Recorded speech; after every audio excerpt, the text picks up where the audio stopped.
Hi friend, I am CA Pramod Madan. आज हम लोग डिस्कशन करेंगे सैलरी का रिटर्न। ये जो वीडियो मैंने बनाया है ये सैलरी पर्सन के लिए बनाया है। फाइनेंशियल ईयर 2021 जैसे आपको मालूम है मार्च ख़त्म हो चुका है। अभी हम लोगों को उसका आईटी रिटर्न भरना है। अब सैलरी पर्सन के लिए सबसे ज़्यादा प्रॉब्लम ये है कि इनकम टैक्स में लास्ट ईयर के बजट में अगर आपको नॉलेज होगा तो गवर्नमेंट ने दो तरह से टैक्स भरने की फैसिलिटी दी थी सैलरी पर्सन के लिए। अदर्स के लिए भी है, अभी हम लोग सिर्फ सैलरी पर्सन के लिए डिस्कशन कर रहे हैं। तो एक अमेंडमेंट लाया था सेक्शन 150 बीएसी के थ्रू, जिसके अंदर एक नया टैक्स रिजाइन गवर्नमेंट ने इंट्रोड्यूस किया हुआ है। सेक्शन 150 बीसी ये इंडिविजुअल और एचयूएफ टैक्स पेयर के लिए है। इसमें क्या चेंजेस लाया है? गवर्नमेंट ने दो स्लैब रखे हैं इनकम टैक्स के लिए, एक न्यू स्लैब्स और एक एग्जिस्टिंग स्लैब्स। न्यू स्लैब्स में income from 2.5 lakh to 5 lakh 5%, जबकि ओल्ड स्लैब में 2.5 से 5 लाख 5% थी, कोई चेंजेस नहीं है। सेकंड स्लैब लाया न्यू में income from 5 lakh to 7.5 lakh 10%, और ओल्ड स्लैब में था इनकम 5 लाख टू 10 लाख तक 20% था, यहाँ पे 10% की सेविंग है। थर्ड स्लैब है income from 7.5 lakh to 10 lakh, जबकि यहाँ पर इनकम अबाउट 10 लाख के 30% था, यानी 5 से 10 में या 20 था, लेकिन यहाँ पे उन्होंने दो ब्रेकअप किए, एक 5 से 7.5 और एक 7.5 से 10 लाख के बीच में 15%। और income from 10 lakh to 12.5 20%, income from 12.5 lakh to 15 lakh 25%, और इनकम अबाव 15 लाख 13%। तो ये दो स्लैब बनाए हैं गवर्नमेंट ने, न्यू स्लैब और एग्जिस्टिंग स्लैब। अब इसमें डिफरेंस क्या है? अगर आप देखें कि आपके पास कोई डिडक्शन नहीं है, आपको दो बेसिक डिफरेंस समझा दूं कि आपको किस स्लैब में जाना है। अगर आपके पास कोई डिडक्शन नहीं है, डिडक्शन मतलब एटीसी का जो आप 1,50,000 का डिडक्शन लेते हैं, एलआईसी, पीपीएफ, एनएससी, इसका कोई डिडक्शन आपके पास नहीं है, आपने कोई इन्वेस्टमेंट नहीं कर सके इसमें। और दूसरा, आपका कोई हाउसिंग लोन नहीं है, कोई इंटरेस्ट का बेनिफिट नहीं है, अगर कोई डिडक्शन नहीं है तो आपका न्यू टैक्स रिजाइम में आपको बेनिफिशियल है। अदरवाइज आपका जो ओल्ड टैक्स रिजाइम है वो बेनिफिशियल है। अगर आप देखिए इसमें हम लोग जो डिस्कशन कर रहे हैं कि आपके पास कोई भी बेनिफिट नहीं है डिडक्शन के, उस केस में न्यू टैक्स रिजाइम में 7.5 लाख की इनकम पे आपको 39,000 का टैक्स आ रहा है, जबकि ओल्ड टैक्स रिजाइम में 65,000 का आ रहा है।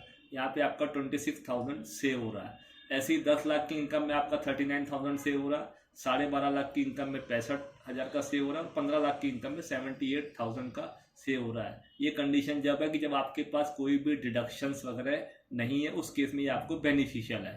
चलिए अब सैलरी पर्सन के लिए आगे देखते हैं कौन कौन से एग्जम्पशन उनको छोड़ने पड़ेंगे ये न्यू टैक्स रिजाइम में आने के लिए।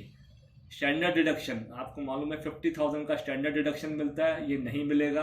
प्रोफेशनल टैक्स 2500 रुपये या अलग अलग स्टेट में अलग अलग पीटी के रेट्स हैं, जो भी हैं वो आपको नहीं मिलेंगे।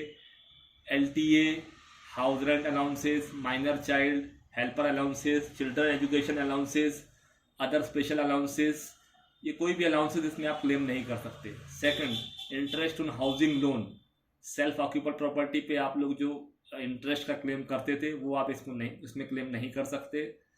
Chapter 6A deduction, eighty C, eighty D, mediclaim, insurance, ये कोई भी क्लेम नहीं कर सकते आप इसके अंदर में है? और उसके अलावा कोई भी परक्विजिट है उसको डिडक्शन भी आप क्लेम नहीं कर सकते। फैमिली प्लान पेंशन के लिए कुछ डिडक्शन है वो भी आप क्लेम नहीं कर सकते। कुछ रियायतें इसमें दी है गवर्नमेंट ने, क्या इसमें क्लेम कर सकते हैं। Transport allowances in case of specially abled person, conveyance allowances receive to meet the conveyance expenditure, any compensation received to meet the cost of travel, daily allowances received to meet the ordinary regular charges of expenditure। ये government ने कुछ खर्चे allow किए। अब हम लोग इसको अपने एग्जाम्पल के थ्रू समझते हैं। मान लीजिए कि आपकी इनकम, आपकी जो सैलरी है 10 लाख है। ओल्ड सिस्टम में अगर आप जाते हैं, आपकी टैक्सेबल सैलरी 10 लाख है। आपका मान लेते हैं कि आपका हाउसिंग लोन है, सेल्फ ऑक्यूपाइड प्रॉपर्टी पे 2 लाख रुपए का आपने इंटरेस्ट क्लेम किया है। उसके अलावा आपका एटीसी में इन्वेस्टमेंट है, आपका पीपीएफ, एलआईसी, उसका 1.5 लाख का आपने छूट लिया हुआ है, मेडिक्लेम का 25,000 का छूट लिया है आपने। उसके अलावा medical treatment section 80DD, section 80DDB में अगर ये सब आपके केस में एप्लीकेबल है तो आपको छूट मिलेगी, अदरवाइज नहीं मिलेगी। 80E हायर एजुकेशन डोनेशन, अगर आपने कोई रेंट पे मकान ले रखा है उसको दिया तो उसकी छूट, इन सब केस में ये आपको जो भी डिडक्शन अलाउबल है वो मिलेंगे। तो आपके 10 लाख के छूट्स में ये सब डिडक्शन घटने के बाद आपकी इनकम आती है यहाँ पे 2,13,750, टैक्स जीरो। मतलब अगर आपके केस में सब डिडक्शन है तो आपको ओल्ड रिजाइन में रहना बेनिफिशियल है, आपको कोई टैक्स नहीं। अभी सेम केस को हम न्यू रिजाइन में चेक करते हैं। इस केस में आपकी सेम इनकम सैलरी की 10 लाख रुपीज़ है, बट इस केस में आपको कोई डिडक्शन नहीं मिलेगा और यहाँ पे आपको टैक्स देना पड़ेगा 78,000। तो जो मैंने पहले डिस्कशन किया था कि अगर आपके केस में डिडक्शंस आपके पास अवेलेबल हैं तो उस केस में आपको ओल्ड रिजाइन में रहना बेनिफिशियल है। अगर आपके केस में कोई इन्वेस्टमेंट नहीं है, आप कुछ इन्वेस्टमेंट नहीं कर पाए, तो आपको न्यू सिस्टम बेनिफिशियल है। अब इस ऑप्शन को जब भी आप अडॉप्ट करेंगे तो उस वक्त आपको एक फॉर्म 10IE ऑनलाइन सबमिट करना पड़ेगा रिटर्न के साथ कि भाई ये ऑप्शन चूज कर रहा हूँ। ये फॉर्म सबमिट होने के बाद ही आप अपना IT रिटर्न फाइल कर सकते हैं। तो आपका जो एम्प्लॉयर है, आपको अपने एम्प्लॉयर को ईयर फाइनेंशियल ईयर स्टार्ट होने के पहले बताना पड़ेगा कि मुझे किस टैक्स रिजाइन में रहना है, ओल्ड में या न्यू में। उसके हिसाब से वो आपका टैक्स वगैरह जो भी डिडक्शन करना है वो करेगा। Thank you sir.